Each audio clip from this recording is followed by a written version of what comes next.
What's up, YouTube? Hi, it's Dr. Myers here. So, I just recently posted a blog post on my website, myerslifecoachingllc.com, and it is regarding Abraham Maslow's hierarchy of needs.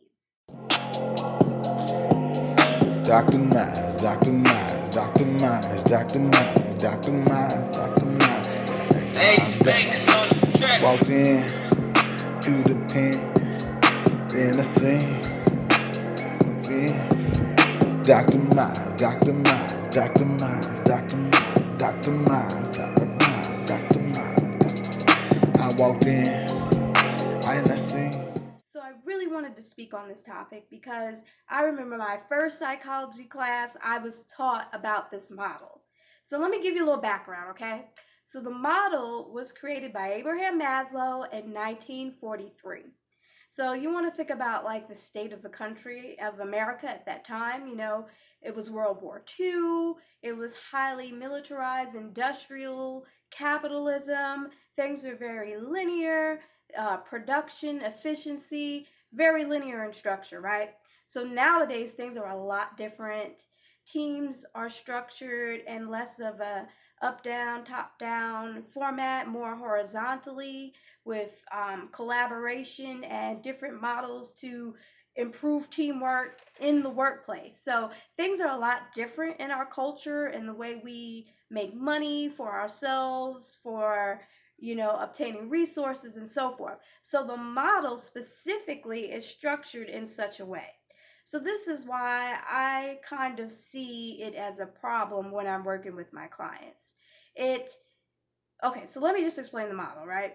So at the base of the pyramid, which you'll see in the graphic here, is the basic immediate physiological needs. So that's like your food, the things that keep your body functioning. And then from there, it goes up to safety. So, you have to have food, you have to have water, you have to have your health, you have to have shelter so that you could be safe, right? So a person cannot really work towards any personal goals without having those lower needs met. And they align with our chakras, interestingly enough. So, all that's in the article. Check it out. I went into more detail, but I wanted to post this video specifically to address the nature and the linear nature and structure of this pyramid. So then after that comes love and belonging. So after you kind of feel secure and you have food and shelter, now you want to build relationships. So we can all pretty much agree to a certain extent that yes, this is relevant. This is the way it should the way life is structured. You can't worry about, these high level goals such as maybe writing a book if you don't have housing, if you don't have a roof over your head that's secure with food and water, right?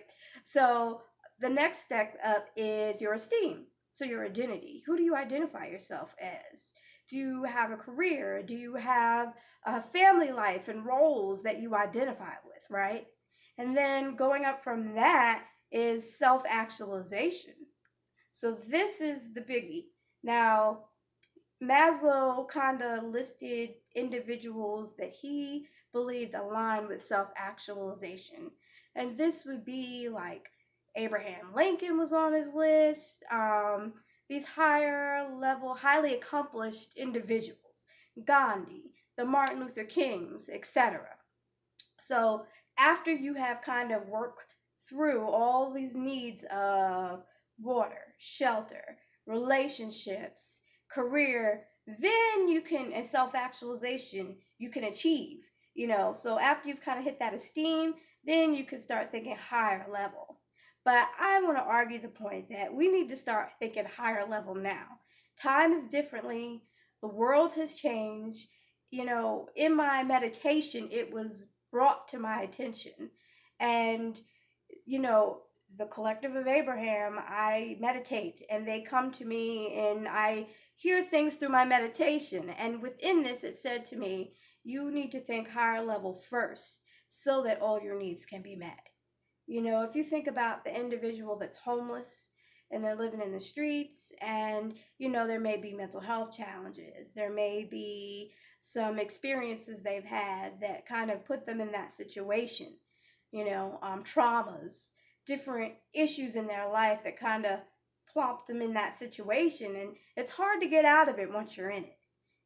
But the one thing that often holds people back from elevating themselves out of these situations is because there is no esteem. If there's no self-esteem and there's feelings of worthlessness and doubt and despair and no idea of who you are and who your purpose is, how could you ever properly maintain housing and safety and all of these other functions? And often in counseling, when I'm working with people that have homelessness as an issue or threatening to be homeless, the main issue that's keeping them in that place is the fact that they don't know who they are, is the fact that they never tried to look inwardly. Everything is always, well, it's this one's fault, or this one passed away, and now what am I going to do with my life? And I have nothing, and I'm worth nothing, and I failed, and I've made so many mistakes, and how could I ever? And, in counseling, the main work that I do is helping people redirect these thinking patterns. But if we give the excuse of, well, I know they don't have housing, so I can't do any work with them therapeutically because they don't have housing. So therefore, chop it up. There's nothing that can be done until they get housing. Well, then it's putting that externally and forgetting that internal locus of control that they have and that self-efficacy that they have within them. You have to self-actualize, You have to self-actualize to have the basic needs. When you think of law of attraction and you think of manifestation, you have to know who you are to truly be able to manifest. You have to know that it's there. You have to know that it's for you. You have to know that that's within your capacity to have. And then things happen. Same thing with the man that's homeless on the street. It's not until he says, you know what, I could get a job and I could get my own place and I could get off the street and if there's drugs involved, I could get off drugs. I could do that. It's not until somebody looks within themselves and knows who they are that they can pull themselves up. So I think that the pyramid is a great model to kind of put all of this into a framework, but ultimately we have to self-actualize to manifest, to create, to align with all of our basic needs. So, once you can do that, the money will start flowing. The opportunities will start flowing. The relationships will start pouring in. So, just think about it. Ponder it for a minute. Are you putting your basic needs at the forefront of why things aren't the way you want them to be? Are you saying to yourself, well, until I make, 50,000, I can't buy a new car, or I can't move, or I can't go to this school, or I can't do this? Are you putting that before who you are within yourself? Who are you? That is my question to you. If you're questioning this, this is my opinion. This vlog is mainly for entertainment, but we want to create coachable moments.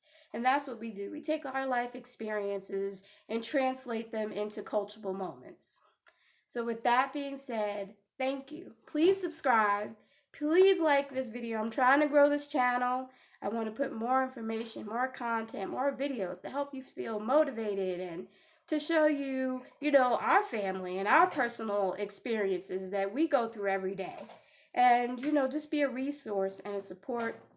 My couples out there, we love you. Thank you for working with Mars Life Coaching. All the information and experiences that our couples share with us, really guides and motivates us within our journey. So thank you, everyone. Thank you for tuning in. And happy holidays.